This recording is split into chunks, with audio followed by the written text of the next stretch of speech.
let's introduce ourselves, if we can, to this book of Exodus. Turn to chapter 1. Now, I'm very keen on numbers and years, and we really don't know how long between Genesis and Exodus. The end of Genesis is Joseph dying, and it's probably 120, 150 years until Exodus chapter 1. And a new king comes in Egypt who doesn't know anything about Joseph and wonders why we've got so many of these Israelites living in our country. And in fact, I don't like it, and I'm rather scared, and let's get rid of them. We can't, so we'll make them slaves. So the tide completely turns. At the end of Genesis, the whole focus has been on the family of Abraham, Isaac, Jacob, Joseph. Lots and lots and lots of people. We're going to count the people in a bit. And then the Egyptians don't like them. And in chapter 1 of Exodus, and this is, for those of you who are not so experienced as others, I do realise that in this room we've got baptised young people, we've got young people who've been reading the Bible for a number of years. And we've probably got one or two older ones. Yes, good. And so the introduction then, we will build up as the weekend goes through. The king of Egypt says, right, we can't kill them, we'll drown all the men. We'll marry the women and we'll get rid of Israel like that. God doesn't let it happen, and the Israelites keep on coming. In chapter 2, Moses is born, and technically his parents did the right thing, because the king had said, throw the baby boys in the river, and his parents very carefully put him in the river. So in a sense they did the right thing. And just by chance, forget it, by the hand of God, it was in the place where the princess used to come down to bathe in the river. Now, as we go through, I want you to think how folks like you and me are ordinary, and to think that the God in heaven can actually see us, and there's actually written our diary before the day comes, is just out of this world. It's true. That's what you call predestination. God knows before we do it. But God's given us free will, we can choose, and just as, think of a little child who's 1.5, say, and learning to walk, and dad says, come on, go to mummy. And you know full well, after 6 steps, the little one will fall over. One day, they're going to fool dad and actually walk all the way. Now, you never fool God. He happens to know. He doesn't pull our strings. He just happens to know. And the ideas in the New Testament about God knowing before it happens, there's no need to worry about. It's God knows everything. He knows what I'm going to say in the next 5 minutes. I've got all my slides out there, but I really don't know the actual words I'm going to say. God knows. And he's much better than me and all of us. So Moses was absolutely controlled by God, although he didn't know. For his first 40 years, he lived in the palace. And he learned about public speaking, as Becca talked to us this morning. He learned about being bossy. He learned about building. He learned about fighting. He learned about engineering. The pyramids were already built, and Egypt was a very, very prosperous place. And to have a leader who's had his first 40 years doing all that stuff as a trainee king, I understand that the pharaohs used to be descended from the ladies. And because now Moses was adopted by the pharaoh's daughter, he could well have been the next pharaoh or the next king of Egypt. So he had a marvellous upbringing. Chapter 2, he comes bombing out the palace. He sees something going wrong and he kills an Egyptian and he runs away because he's scared. And for the next 40 years, he then spends in the wilderness, living in tents, marrying, having children, and learning about sheep and grasslands. So by the time he's 80, he's well educated. And when in chapter 3, God says at the burning bush, Moses, I want you to go back to Egypt. I want you to go back to Egypt and lead out Israel. You've got all of chapter 3 and all of chapter 4 of his excuses why he can't do it. And that's the chap who God wants. He doesn't want him in chapter 3, chapter 2, where he comes out, I'm going to save Israel, here I come. He wants a man who's humble and doesn't think he can. So the more confident, the more self-reliant we are, in some things it's not a very good idea. Let's trust in God and start every single day of your life with a prayer. Please God, help me today. And when we've lived through that day, finish every single night. Thank you, God, for looking after me. He goes to Egypt. Pharaoh won't listen, and you turn the pages and all the plagues come. And you get to chapter 12 where God says, right, they're not really interested in all the plagues I've done, I'll kill them. And he kills the firstborn, the eldest in every family, which means they wake up in the night, find there's an oldest person in every family dead, and they say, go, you've done enough trouble. And so Israel are turned out of Egypt, which is just what God wanted in the first place. And in chapter 12, I'm using the authorised version. Just give me an idea. Put your hand up if you've got the AV, the King James version, authorised. Okay, New International, New King James. Okay, fine. All my slides are on the New King James, but I'm actually using the authorised. So in chapter 12, verse 35, the children of Israel did according to the word of Moses, and they borrowed of the Egyptians jewels of silver and jewels of gold. The word borrowed is really asked. They didn't just say, can I borrow it, I'll give it you back. They asked. And when in verse 36, so they lent unto them, the Hebrew word is gave. So that was the gold and the silver which they used for the tabernacle. So they came out not just as slaves, but as quite rich people. Then God tells them what to do and how to do it. Chapter 14, they cross the Red Sea. Chapter 15 is the song which Moses sings to thank God. It's a sort of psalm. Chapter 16, they start then moaning, and God gives them bread from heaven, the manna.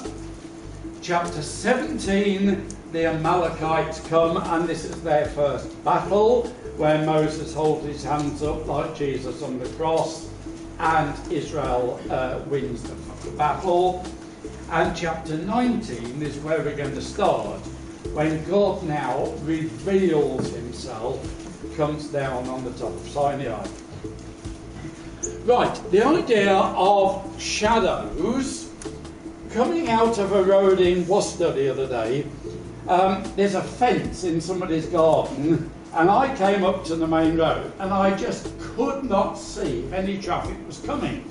And I've got rather a long bonnet on the car, and you have to edge forward in faith. And then I saw a shadow. I thought, the car's coming, wait David. And sure enough, the car came. So that was a shadow that comes first. And sometimes shadows are like that. You see the shadow before you see the real thing. And that's my whole message from the law of Moses this weekend. They are all shadows, they're types, they're signs, they're symbols of things that are shadows that come first.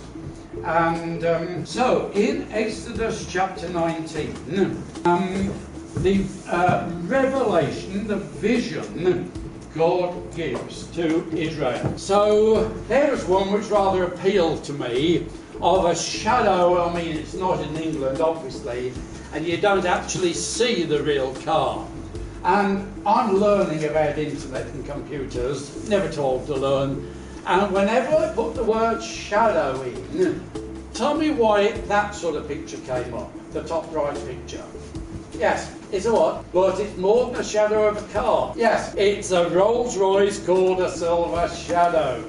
And the computer was cleverer than me and thought I wanted to see a Silver Shadow car. Anyway, I like Rolls Royce.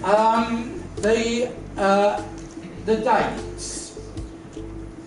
We don't quite know when Adam was, something like 4,000 years before Jesus. So Abraham was about 2,000 years before Christ. Moses was about 500 years after Abraham. Then the death of Jesus, when the law of Moses was taken away, is AD 33. It's not quite correct, because probably Jesus was born in BC 4, which is a bit daft, because it means Jesus was born 4 years before Jesus was born. But whoever worked out the years got it a bit wrong. But we know it was 33, so we'll say he died in 33. And that's when the law of Moses was taken away. Then it's over 2,000 years to us. So the law of Moses to Jesus was that time, which is just over 1,500 years. Now, please don't think God changed his mind. You see, I don't know what we're going to have for lunch, and perhaps there'll be a choice. And nobody knows, and I don't, what I'm going to choose. I mean, we just don't know those things. God never says, oh boy, okay, I better do this. Your mum makes a cake, and it's going to be a sponge, and it ends a bit like a rock cake. And she says, no problem, I'm going to make a trifle. And I'm sure some of that happens sometimes. But God never says, oh boy, what should I do? I'll make a trifle instead of sponge. So God just happens to know. That's foreknowledge. That's predestination. God knows before. So then God, in chapter 19, comes down on the top of this mountain and he shows himself to Israel. A little thought about Moses' preparations. One of the cities, I got a picture, they didn't have photographs in those days, but that's off the internet. And as I said, the pyramids were built hundreds of years before Joseph and Moses. Egypt was a prosperous country. Then he had his 40 years as a shepherd and living in tents. And the amazing thing, at the end of his life, it says, Moses was 120 years old when he died, yet his eyes were not weak, nor his strength gone. That's New King James. The ESV, which is the Bible, normally the Bible Mission uses for teaching overseas people, says his vigour was unabated. It's American, so they missed the U out. The Authorised says his natural force was not abated. Abated means gone. And the New International, his strength wasn't gone. So, however you look at it, at 120, he was fitter than me. I am staying in the house of brother and sister Brian Bernard. Do you know, they are over 80. Their grandson happens to be sitting in the front row. And their other grandson is controlling the microphone. When he's had enough of me, he'll switch me off. Before I had breakfast this morning, that dear brother had got out and swept the snow off my car. Now that is love. Over 80 and doing that to a funny chap like me. I think that's what the love of Jesus is all about. So here is God, first of all, revealing himself at the burning bush. Now, if you've got Exodus 19 open, and please this weekend, when we're doing Bible studies, Bibles open, ready to answer or ask questions, and if you want to make notes or ask me to say anything again. They've come to the mountain. Verse 2. They were departed from Rephidim, they came to the desert of Sinai, and they pitched in the wilderness. And elsewhere it talks about the Mount Sinai. In verse 18, Mount Sinai was altogether on the smoke. Keep your finger in 19 and go back to chapter 3. Because chapter 3 is the burning bush. And here is Mount Horeb.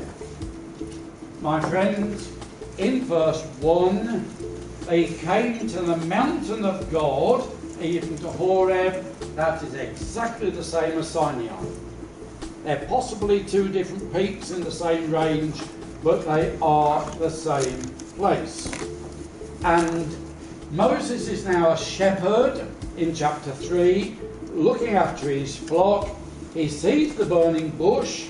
God speaks to him out of the burning bush. And in verse 12 of chapter 3, certainly I will be with thee, and this will be a token, this will be a gesture, a guarantee.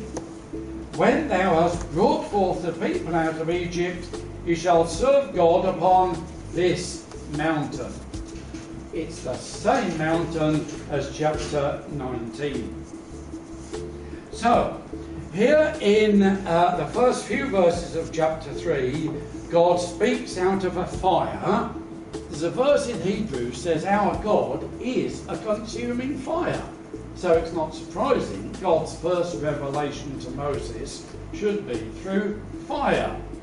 I want you to bring them out of Egypt. And you've got these 2 whole chapters of excuses. I can't do it, God says you can. I'm with you.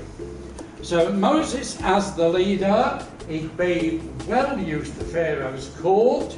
He'd be well used now to leading the people through the wall of water in the Red Sea and talking to the people and bringing water out of the rock. So, Exodus 19 now, just a few thoughts about how God demonstrated himself on Mount Sinai. Chapter 19, verse 16. They've had 3 days to prepare because they're going to seek God for the first time ever. Verse 16. It came to pass on the 3rd day in the morning, oh boy, there were thunders and lightnings and a thick cloud upon the mount. We can't see a sausage. Look at the cloud, like when you go to North Wales and Snowdon. But this was God showing himself. And the voice of the trumpet, when Jesus comes back, the trumpet's going to sound. 1 Corinthians 15. So when God comes down, the trumpet sounds. And all the people that were in the camp trembled. Verse 18. Mount Sinai was altogether on a smoke, because the Lord descended upon it in fire. Our God is a consuming fire. And the smoke thereof ascended as the smoke of a furnace. It went straight up, and the whole mount quaked greatly. Now, jumping forward in 1 Kings 19, no need to turn to it, Elijah went to exactly the same mountain. And on that same mountain, Mount Horeb or Mount Sinai, we've got a hymn which speaks of the earthquake, wind and fire. And what's the next line of the hymn? Still small voice. Yeah. I thought when God showed himself to Elijah on the same mountain, earthquake, wind and fire, actually that's in the wrong order, but the hymn writer put it that order so it would rhyme. I wonder if he did the same to Moses. Yes, he did. The earthquake, end of verse 18, the whole mount quaked greatly. Earthquake, wind. There's no wind. Oh yes, there is. In Hebrews chapter 10, when it's talking about God giving the Ten Commandments, he says, the tempest, there was a wind. See, you've got to read Hebrews as well as reading Exodus to know that there was an earthquake and a wind and a fire and a still small voice for both Moses and Elijah. And the voice of the trumpet sounded long, and God answered him by a voice. Moses went up the mountain nearest to heaven you can get. God came down the nearest he has sort of ever been to earth, and they met on the top of Sinai. And later, after Moses has been talking to God for 40 days, he doesn't realise his own face is shining. Okay, time for a bit of maths. How many Israelites? They went into Egypt about 70. One record says 75, but that's including Joseph's family as well, who actually were already in Egypt. They came out of Egypt in Numbers chapter 1. You might want to look at this, because quite often when we do the readings and we read chapters like Numbers, we say, oh, we'll skip this. I do as well. Numbers chapter 1.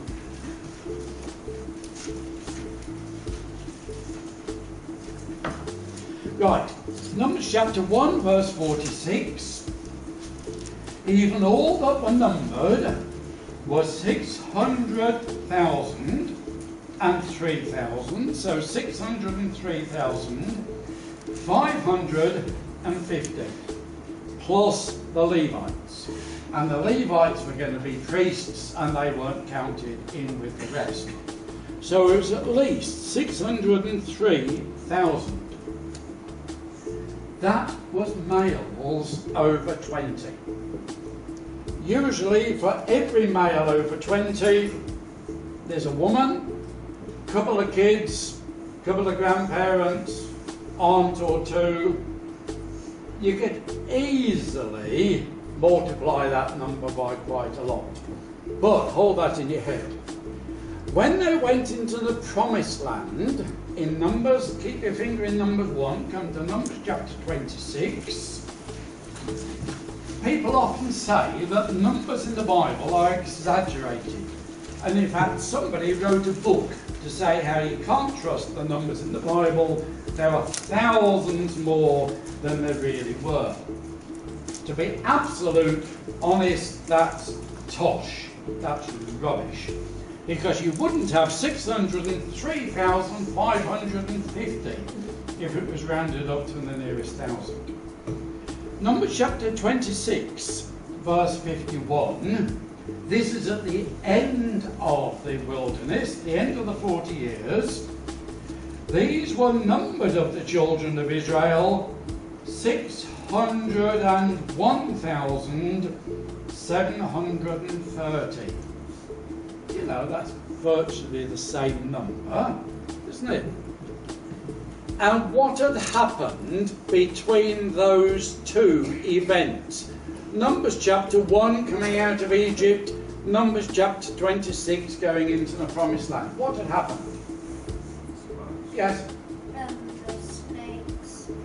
Yes, the snakes, the spies, somebody said. every one of those 603,000 died, apart from Caleb and Joshua, because they did not believe that God could take them to the promised land. This is absolutely remarkable. Exactly the same number came out of Egypt as went into the promised land. Now you might be called, well, give or take a couple, but who's bothered with that? You might be called Rahab. When they go into the promised land, she says, we know what God did for you 40 years earlier. We've watched you come across the Red Sea. We've watched you in the wilderness. And they didn't know that every one of those 603,000 died and were buried and the camp moved on.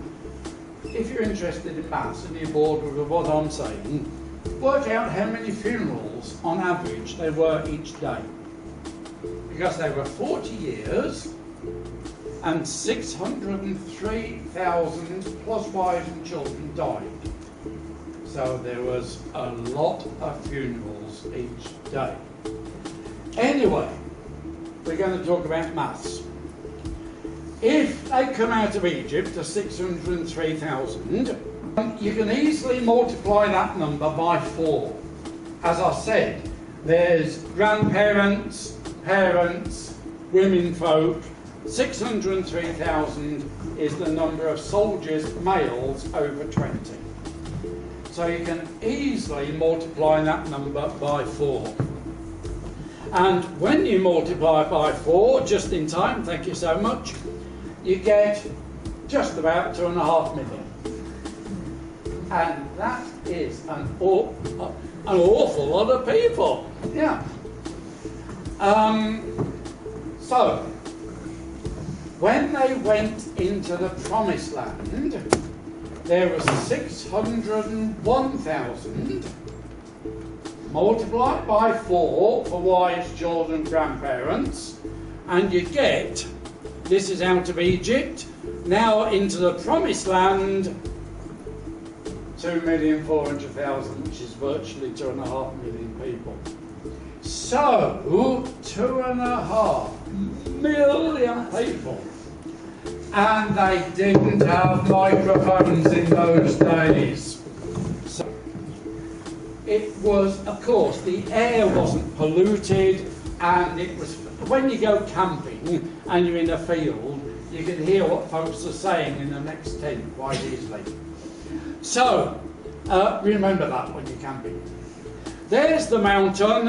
Which one of those is actually Sinai Peak, I don't know, and that's probably where Israel camped. We've no real idea, it's just somebody who took a photograph, but something like that. Now, something you all know about is the tent in the wilderness. Now, the tent was their place to worship God. And I'm sure you all know from youth groups and Sunday schools, very special design came from God. That area is about the size of a quarter of a football pitch. If you think of a football pitch, the centre line where the centre forward kicks off, and from that point you take a line down to the goal, that's about the size of the outside of the camp. It wasn't very big, in other words. The fence was about 7 feet high. The tent inside it was higher, so the people could see over the fence. And this was the place where God met them. There was the inside, there was the altar where they'd kill the animals and burnt them. So there'd always the smell of bonfire in the camp. And that was important. Wherever you went, you could smell the holy smoke.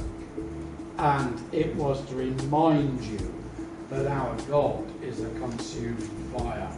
There's a wash basin called the lava, and then there was the inner tent. So the inner tent had the inside as you go in the inner tent, and that was about 15 feet wide by 30 feet long. It was about, from where I am up to that door, and probably the first or second row. Not very big.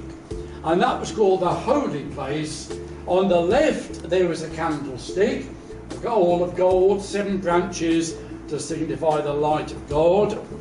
And on the right there was a little table of bread. And then there was the veil which separated the most holy. Now the most holy, that's the and then it was all designed by God. And inside there was something like that. That's a brother's design. I don't know how true it is. There was a box, and the box was something like 4 feet long, which is about the size of that table there, 2 feet wide and 2 feet high. Not very big. It was wood, which like us, decays and rots and dies. It was covered in gold to stop it decaying and rotting and dying. So in other words, that was like you and me, the people of God, with the faith that keeps us alive. Inside it was, the box was God's people, you and me. The lid was Jesus. It was called the mercy seat, a solid gold block. And above that were the 2 angels on the top, symbolising God. So you've got God, Jesus and people. This is very simple, and it's well worth looking at this in more detail. Inside the box was the Aaron's rod that budded. A stick come to life again, resurrection. Manna, the bread of life, and the 10 Commandments written on stone. Right, so I'm going to stop for about 2.5 minutes, and I want you to work out how many times did Moses go up and down the mountain. If the projector stays on, I've got a couple of passages to help you. You will notice in chapter 19, turn back to chapter 19, in verse 3, he went up the mountain to talk to God. In verse 8 and 9, he went up the mountain again. And then he went in chapter 19, verse 20. Don't forget, he's 80 years old, 80. He went up the mountain to have this wonderful vision of God. And then he came down in verse 24. And if you want to start in chapter 20, he went up again, and God gave him the 10 Commandments. And then in chapter 24, he came up, he came down again. Right, from here, go to chapter 34, and all these chapters in between chapter 19 and all the way through to 34, I want you to work out, and you can talk and do it together, how many times he actually went up and down. I haven't got an answer, I've got some, but I'll listen to what you say. We've got, in fact, has anybody got written down, I should say, write down the chapter references. He's got up and down in 19, and then in 20 he goes up, and in 24 he comes down. What comes next? Yes? He goes up in 24. When did he come down?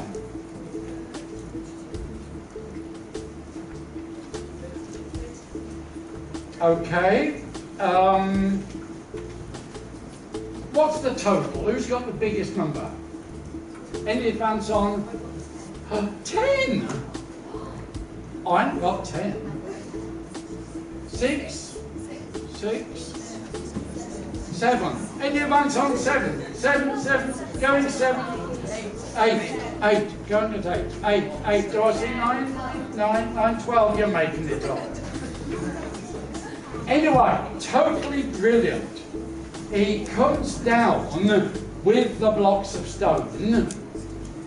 What? They're not having a war, they're having a party. And he's so cross, he throws the tables of the blocks of stone down. If you've got children's Bibles with pictures, these blocks of stone are a bit like paving slabs or gravestones. No way.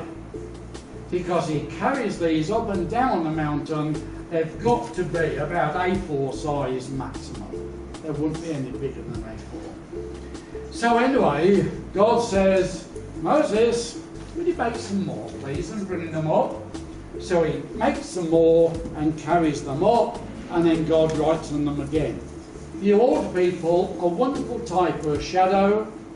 The first law, the Moses' law, was going to be taken away. And the second law, the law of Christ, is written on fleshy tables of the heart, puffed and panted, carrying them up the mountain. God wrote on them again. So that in itself was a shadow or a symbol of the law of Moses being taken to be replaced by the law of Christ. That's brilliant. We'll finish there and over to the present. Thank you.